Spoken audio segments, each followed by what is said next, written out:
Update muna nga tayo sa mundo ng basketball sa Gilas, Pilipinas. Ito nga mukhang seryoso na talaga ang sitwasyon ng ating national team dahil ayon mismo kay Gilas Pilipinas head coach Tim Cone ng paparating na FIBA World Cup Asian Qualifiers ay isang do or die para sa Gilas Pilipinas. Sabi niya nga sa isang interview, this window is pretty much a do or die for us in terms of qualifying for the World Cup, so we're calling for all hands on deck. At ang ibig sabihin nito, napakahalaga ng susunod na dalawang laro dahil malaki ang magiging epekto nito sa tsansa ng Gilas Pilipinas na makapasok sa FIBA World Cup. At ang isa sa pinakamalaking concern ngayon ni Coach Tim Cone ay ang availability ng dalawang big man natin na si Kai Sotto at itong si Quintin Meljora-Brown. Alam nating pareho silang napakahalaga sa loob ng court. Si Kai Sotto ang nagbibigay ng rim protection, rebounding at inside scoring, habang si Quintin Meljora-Brown ay isa ring matibay na rebounder at defender.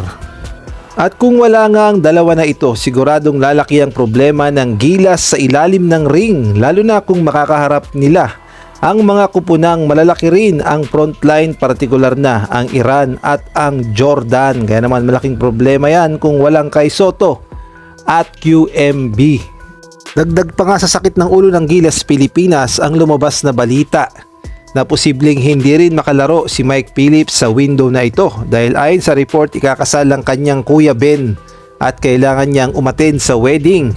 Ngunit nangako nga siyang maglalaro naman daw siya sa Asian Games, pero napaka-crucial talaga ng laban sa fourth window at kailangan talaga natin ng puwersa.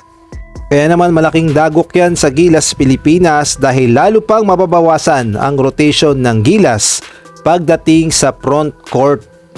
Kaya naman sinabi nga ni Coach Tim Cone na kailangan nila ang all hands on deck. Sa madaling salita, gusto niyang makumpleto ang pinakamalakas na roster ng Gilas Pilipinas dahil wala nang puwang para sa pagkakamali.